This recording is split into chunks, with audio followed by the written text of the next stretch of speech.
Mesdames et messieurs, bienvenue à votre chronique, la chronique du soir. Cette tribune réservée donc au décryptage des faits marquants de l'actualité nationale et internationale. C'est avec notre consultant politique, Agapit Napoléon Waforikan. Bonsoir. Bonsoir Romuald, bonsoir à tous nos téléspectateurs. Vous êtes par ailleurs expert électoral, expert en gouvernance, consultant médias et communication.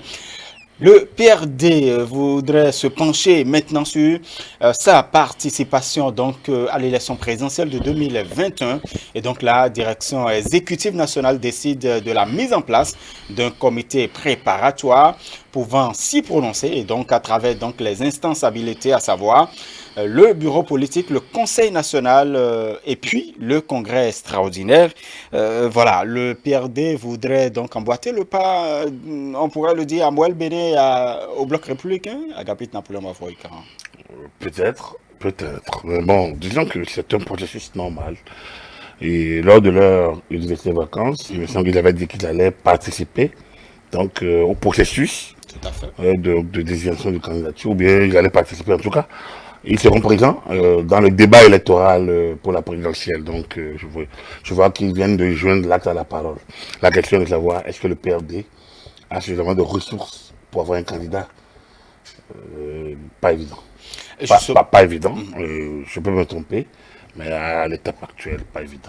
Est-ce que vous fiez donc aux résultats des communales, des récentes communales, puisqu'ils n'ont pas participé aux législatives? Exactement. Le PRD est un parti vieillissant, je l'avais dit, qui n'est plus en accommodation avec le dispositif actuel.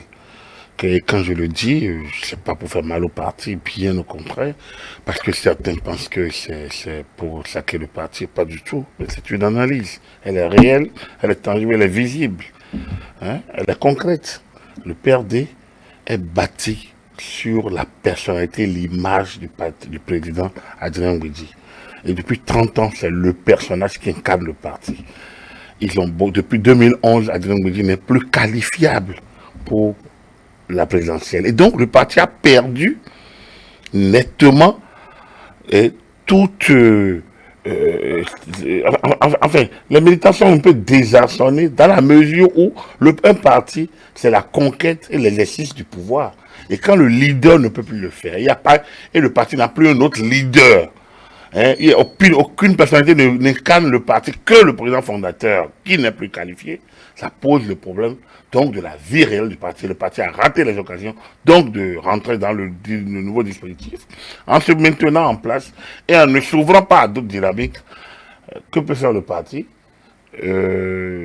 À mon avis. En tout cas, ils ont décidé à l'université de vacances récemment que le PRD est disponible et disposé justement à pouvoir accueillir de nouveaux souffles. Si leur nouveau souffle sera d'adouber un quelconque citoyen de l'extérieur, ce serait quand même dommage. Pour les militants de l'intérieur, un peu, vous avez vu ce qui s'est passé avec la candidature de Zissou il y a 4 ans, il y a 5 ans. Vous avez vu que le PRD, en soutenant la candidature de Zissou, les militants n'ont pas suivi réellement. Le Porte-Nouveau a été divisé comme jamais. C'est un bastion du PRD. L'Ouémé, un bastion du PRD. Mais avec la candidature de Zissou, les militants étaient désorganisés, perdus, désarçonnés. Ils se sont sentis comme orphelins parce qu'il n'y avait pas le parti, l'identité du parti n'y était pas. Et donc, qu'on aurait dû se faire. Bon, le PRD n'était pas le seul à faire les frais. Non, nous parlons du PRD oui, actuellement. Donc, ce qui aurait dû permettre au parti, lorsqu'il est entré dans la dynamique du nouveau départ, avec les réformes politiques, et c'est là que je dis que le parti a raté le coche. Parce que la transition avec Mme Ngouidi aurait dû se faire comme ça. Le parti PRD étant créé, ayant grandi, pendant tout le temps sur l'image du président Ngouidi, disparaît, se fond dans un ensemble et donc lance sa remutation, sa nouvelle mutation au moment où Ngouidi finit la course à la présidentielle, n'a plus de raison d'y aller, donc au choix de sa vie politique, on peut le dire. Et donc, le parti se relance dans une nouvelle perspective à travers les blocs. Le parti n'a pas fait cette option. C'est son droit et c'est légitime. Donc, en tant que la barre et les instances sont d'accord, l'analyste peut faire autre chose, mais le parti est libre de faire. Mais quand tu fais ça, tu perds les pédales, comme lors des législatives, lors des élections législatives. Les législatives, le parti n'a plus de sortir pour avoir une candidature. Ils ont beau dire, on les a empêché personne, empêché personne. Ensuite, ils sont allés au communal, ils n'ont pu avoir les 10% au niveau national. Une règle à laquelle ils ont contribué fortement à travers le président et les autres membres qui étaient au niveau parlementaire, ils sont les membres du PRD. Donc, vu ainsi, et aujourd'hui, qu'est-ce qu'on peut attendre des consultations actuelles? Il n'y a pas deux solutions. Le PRD n'a pas les ressources pour avoir un candidat à la présidentielle. Ils ne peuvent pas affronter le défi actuel. Ils peuvent avoir du parrainage, les 16 parrainages. Le PRD est de la majorité présidentielle. Si le PRD décide d'aller, le PRD peut négocier avoir des parrainages. Mais après, ils vont faire la campagne avec quel moyen? Sur la base de quel idéal? Quand ils n'ont pas pu avoir 10% au niveau national pour les communales.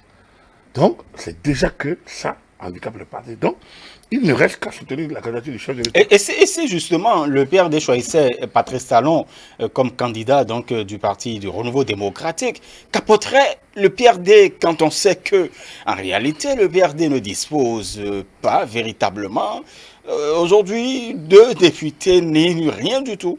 Qu'apporterait le PRD? C'est exactement l'autre. Non, le PRD a une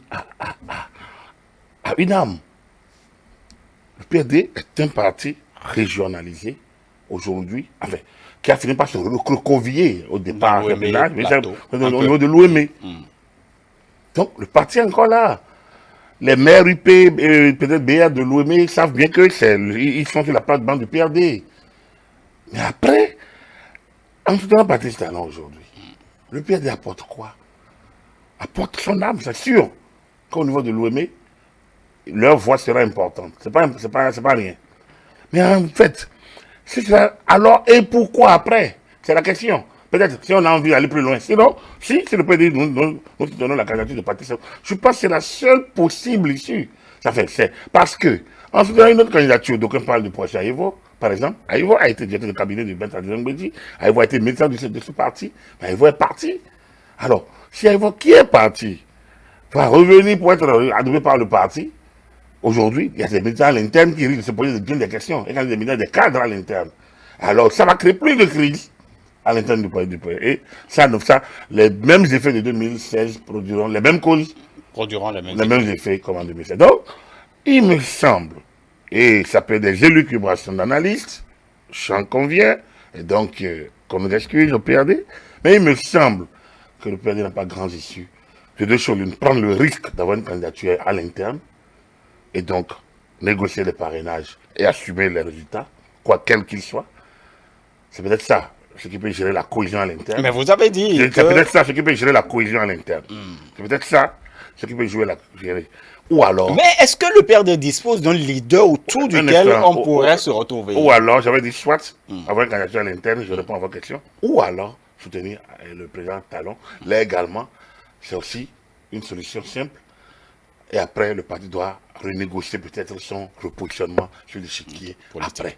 Mais comme je vous ai toujours dit, le PRD ne peut pas rester comme il est aujourd'hui. C'est impossible pour 2023, si le PRD ne fait pas sa mutation, il ne peut pas s'en sortir. Alors, vous devez demander si le PRD a des leaders. Non, le PRD ne sait pas fabriquer un autre leader que Adrien Mbedi. C'est là l'autre problème. Il n'y a pas un leader. Et c'est ça, la différence entre le PRD et les nouveaux partis. C'est la différence de PRD, Mouel et l'UDBN et les nouveaux partis. Et les nouveaux partis ne sont pas nécessairement affidés à quelqu'un. Les nouveaux partis, il y a plusieurs visages. Même quand on dit Mouel Bénin, on dit Jacques Ayadji. Il y a des personnalités à l'interne. Ses fils Bewagia. Et donc, qui ont d'autres expériences. Alors, peut-être que c'est Jacques Ayadji qui a pris l'initiative, mais sans lui, le parti peut exister. Ce qui n'est pas nécessairement aujourd'hui. Le PRD, l'âme du PRD, c'est Ahmed Mbedi, c'est l'OME. Et rien n'a été fait pour libérer le parti. Et les leaders charismatiques, comme Amouchera Fougadamasi, comme Ismaël Tijani Tlepous, comme Thierry Mouya Djibale, comme Kamarou Fassassi, tous ces leaders ont disparu, sont décédés. Timothée Zanou. lorsque vous regardez, lorsque le PRD est venu avec Kérékou au pouvoir en 1996, ils étaient 4 au gouvernement. Maître Adjong comme Premier ministre, Kamau Farachi comme ministre des TP, Maître Jean Psiapos comme ministre de la Justice, Timothée Jeannot comme ministre de la Communication. Les 3 sont décédés, il ne reste que Maître Adjong. C'est pour vous dire quoi? Le parti a perdu et tous ces leaders charismatiques, sauf l'âme qui est le président. Et donc, les autres sont venus entre-temps, ont pris de l'ascendance entre-temps. Il y a celui qui tient lieu aujourd'hui du secrétaire général du parti, qui est une personnalité, l'ambassadeur, qui, oui, incarne aussi. Mais est-ce qu'il a les coups de franche pour agir? Il y a la jeune génération. Est-ce que le passé de témoin a eu lieu? Est-ce qu'ils ont les moyens d'exister sans se fondre ou sans bâtir un grand ensemble? Voilà la question. Et donc, le passage par la présidentielle pour le PRD aujourd'hui est une sorte de casse-tête. Mais il faut bien que le parti y soit, d'une manière ou d'une autre. Mais soit, s'il y a un conseil, peut-être, ce serait osé pour une grande partie, pour un parti trentenaire, mais comme je ne suis pas encore à cela près, bon, donc, oui, on peut les conseiller, si on peut oser un conseil. C'est peut-être mieux pour eux de boire la calée jusqu'à la lie, c'est-à-dire de continuer à soutenir le président Talon. Et donc, de rechercher après les voies et moyens pour retrouver leur place dans un système qu'ils ont contribué à mettre en place. S'ils ne le font pas, si j'ai un candidat, il va faire de son mieux, mais il ne peut pas aller plus loin. Et donc, on va se poser la question après le premier tour ou après 2021, que fera le PRD?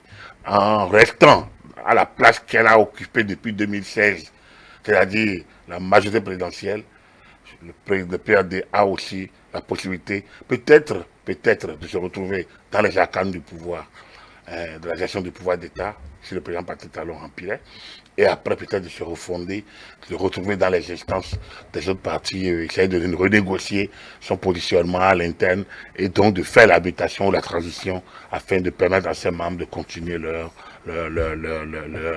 mouvement et leur ascendance et politique ou militante. En tout cas, on attendra de voir ce que décideront donc les instances du parti en ce qui concerne donc leur participation, bien évidemment la participation du PRD à la prochaine présidentielle. En tout cas, eux, ils ont participé à la présidentielle et puis on attend les résultats. Et effectivement, vous en avez parlé hier qu'on pourrait assister au cas à ce cas de 2000, voilà. Et apparemment, on devrait encore attendre beaucoup de temps. Agapit Napoléon Mafouri, quand nous parlons des États-Unis.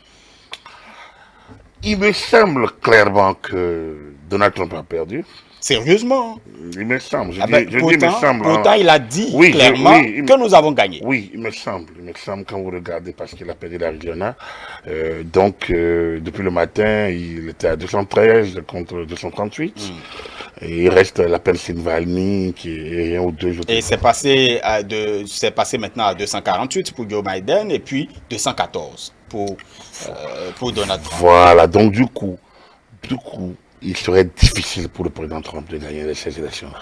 Il serait difficile pour le président Trump de les gagner. Quelle que soit l'issue, quelle que soit la suite, il lui sera difficile de gagner et de gouverner. Mais justement, il compte interrompre le processus parce que justement, il a envie, puisqu'il parle de fraude, il va se plaindre devant les juridictions. Quelle que soit la Cour suprême. La Cour suprême peut demander l'interruption du comptage. Oui, mais il faut que la Cour suprême ait des éléments tangibles pour le déclarer vainqueur. Et aujourd'hui, c'est pas évident. Je pense que l'ère Trump est terminée, à mon avis. À mon avis, l'ère Trump est terminée. Quand vous regardez un peu, on a suivi tout ça toute la nuit durant, depuis le matin. Donc, c'est clair que, au regard des données actuelles, au regard du déroulement du système, je pense que les indices sont beaucoup plus forts en faveur donc, de la victoire de Joe Biden. Et même si il a interrompu les décomptes, puis c'est déjà anormal que 24 heures après la fermeture des bureaux de vote, qu'on continue de décompter. Donc, c'est vrai, on peut arrêter les décomptes. C'est vrai qu'il y a un nouvel élément qui est donc le vote par correspondance, le vote... Oui, l'État de Pennsylvanie s'est donné 3 jours, ça c'est différent. Effectivement. Mais les autres, doit finir. Doit avoir fini. Il doit finir. Je pense que c'est dans ce cadre que Joe Biden a gagné les deux États de la matinée, depuis la matinée. Qu'il était à 225. Il est passé d'abord à 238. Il est maintenant à 248. 48 voilà, voilà. Donc, cela dit, il lui faut avoir 239, 270, 69, 270. Alors, donc il ne l'a pas encore. Et la Pennsylvanie peut le lui donner. Maintenant, en perdant la Pennsylvanie... Bon, c'est vrai qu'à quelques hauteurs, la Pennsylvanie, 51% pour Donald Trump pour le moment. Oui, et c'est la seule issue possible encore pour Donald Trump. Et si Trump gagnait la Pennsylvanie, est-ce que ça lui permettra d'avoir les 270? Parce qu'il y a quand même le Michigan et puis Nevada. En fait, c'est là. Parce que c'est bon de gagner la Pennsylvanie, mais est-ce que les autres États... Il restait 7 le matin, je pense qu'il doit rester 4 ou 5 actuellement. Exactement. Donc, excusez-moi. Honnêtement, c'est dur pour Trump. Mais, vous savez, l'impossible n'est pas américain, comme on dirait. Et aussi, il faut quand même revenir... Est-ce qu'on ne doit pas craindre une crise post-électorale? Non, écoutez, il peut y avoir crise, mais bon, ce qui est sûr, le 3e lundi du mois de janvier, un président américain prendra fonction. Il peut s'appeler Joe Biden, ou peut-être Donald Trump. Mais en la matière, les dates sont, il n'y a pas de, quelle que soit la crise. La plus longue crise, c'est celle de 2000, ça a duré 5 semaines. Ça a duré 5 semaines. Donc, il n'y a pas de souci. Les instances sont là. Les gens peuvent ne pas être d'accord, mais les instances vont, quand ils vont trancher. Mais attendons de voir un peu les autres États. Attendons, parce qu'en termes de crise, Donald Trump n'a pas d'éléments. En termes de contestation, les éléments ne sont pas tangibles. Donc, s'il ne gagne pas par les urnes, il ne gagnera pas par la crise. S'il ne gagne pas en grands électeurs, il ne gagnera pas par la crise. Maintenant, si c'est trop serré, donc il faut regarder le comportement des 3 des 5 États actuellement, dont la Pennsylvanie. S'il gagne la Pennsylvanie et 2 autres États, je pense que là, il aurait réglé son problème. S'il ne le fait pas, je pense que c'est pas avec la crise, c'est pas ça qui lui fait là. Non, il a beau arrêter les décomptes, la Cour suprême a bu. Il est majoritaire à la Cour suprême. Tout à fait. Mais c'est pas mécanique. La Cour suprême doit avoir des éléments tangibles. S'ils n'ont pas des éléments tangibles, ils ne regardent pas en l'air pour décider. Tout à fait. En tout cas, on attendra de voir, mais ça ne se passe pas qu'ailleurs. En fait, en Afrique, un président, même, on l'a vu dernièrement encore, alors que les instances habilitées à proclamer les résultats ne l'ont pas proclamé. Le président dit, nous avons gagné. Donald Trump l'a dit ce matin encore. Ça se passe aussi aux États-Unis. On parle de fraude aussi aux États-Unis. Oui, on parle de fraude partout, même en France. On parle de fraude, de machines, de vote électronique, tout là, oui. Mais nous aimons ces hautes démocraties, en fait, ces pays de grande démocratie, et bien voilà, oui, qu'on nous offre. Oui, le système peut mal tourner de temps à autre. C'est qu'en Afrique, dans nos pays francophones d'Afrique, on est habitué tellement à tout contester. On peut compter rarement les opposants qui acceptent de dire j'ai perdu. Alors la règle en Afrique, dans nos pays francophones, c'est de ne jamais perdre. Donc l'exception, c'est d'accepter sa défaite. En Europe, la règle, c'est d'accepter sa défaite et l'exception, c'est cette crise-là. Donc, aux États-Unis, oui, ça se passe. C'est un peu... C'est vrai que ce qui s'est passé ce matin, quand même, UBS, à 1h du matin, à Washington, le chef de l'État, candidat, convoque les médias à la Maison-Blanche pour dire, bon, on m'a volé ma victoire. On croyait voir le président Soglo en 1996, en disant, mais on m'a volé ma victoire. Donc, c'est un peu comme ça, quoi. Moi, ça m'a rappelé le président Soglo en 96, au hall déjà, où il tirait à lui, à dire sur tout le monde, sur toutes les institutions. On m'a volé ma victoire. Bon, voilà. Mais il a fini quand même par être déclaré perdant et parti. Donc, non, ça ne se fait pas. Je ne pense pas que ce soit avec les médias qu'on gagne les élections. Les élections se gagnent dans les urnes. Chacun doit faire campagne. Moi, je salue la campagne de Donald Trump. Et j'ai dit, en tant qu'analyste, que c'est sa mauvaise gestion de la crise du coronavirus, sa manière de débonnaire ou bien l'approche. Parce qu'il y avait quand même 2 éléments. L'approche qu'il a. Sinon, il n'a rien de fondamental. Parce que le bilan économique est magnifique. Et non seulement ça, même au niveau même au niveau des relations internationales, on aura l'occasion peut-être de revenir. Au niveau de la politique étrangère, au niveau de la politique intérieure, au niveau de la politique extérieure, vous allez voir, Donald Trump a mis la grandeur de l'Amérique au cœur de son action. Quel patriote! Quel patriote! Quel citoyen ne veut pas que son État soit à la grandeur? God save the Queen. C'est l'hymne d'Amérique, Et affronter, l'hymne britannique. Deutschland über alles, ça, c'est l'Allemagne par-delà tout, c'est les Allemands. Il n'y a aucun État qui n'évoque pas sa grandeur. Et affronter vêtements la Chine. Donc, ça, l'Américain... Oui, donc je parle de la grandeur américaine incarnée par Donald Trump. Ça agace certains ailleurs, mais ça n'agace pas l'Américain. Et donc, déjà, il y a ça. Ensuite, au niveau international, il fallait parler d'affronter la Chine et la Corée du Nord. Il a tourné en dérision presque le petit.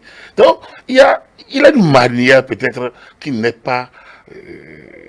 encadré, c'est pas diplomate, c'est pas du diplomatiquement correct. Enfin, il nous rappelle toujours la télé-réalité. Quand vous prenez Trump et vous prenez Joe Biden c'est un homme carré, c'est un diplomate, enfin, c'est un homme qui connaît les rois de l'appareil du pouvoir et qui sait utiliser les mots, qui a du style, qui est stylé, mais après, il ne propose pas meilleur, sinon, de manière, au niveau de la politique internationale, il n'y a pas grand chose réellement qu'il fera différemment ou mieux que Trump. Il y a un système. Mais il y a une manière de le faire, c'est dans la manière. Alors donc, c'est pour dire que Trump a fait une bonne campagne. Par ailleurs, coronavirus aidant, il s'est trompé. Sinon, beaucoup pensaient que c'est Biden. On a dit Biden dépasse de 3 petits points. Non, ne pensez pas. Hier, je vous disais, on risque de ne pas finir et encore 24 heures après. Et hier, c'est pas fini parce que c'est pas aussi mécanique aux États-Unis.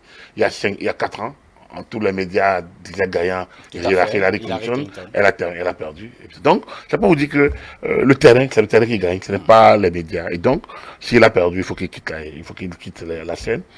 Et comme je vous le dis, s'il a perdu, il ne gagnera pas à la crise. Même s'il est majoritaire à la Cour suprême n'aura pas d'éléments tangibles pour le déclarer gagnant. Voilà, donc d'ici 24 heures, on pourrait encore avancer dans nos analyses. Tout à fait. Merci beaucoup à vous, Agapit Napoléon Maforican. Vous êtes notre consultant politique, aspect électoral par ailleurs. Mesdames et messieurs, merci de nous avoir suivis. Donc, c'est la fin de votre émission Le Grand Soir pour le compte de ce mercredi 4 novembre 2020. Tout juste après, nous vous suivrez votre feuilleton, Les filles de la mafia. Vous n'oubliez pas votre rendez-vous avec Stanislas Gbenouko à moi. Il s'agit de Raconte cette journée. Agréable suite des programmes sur nos antennes et sur nos canaux digitaux.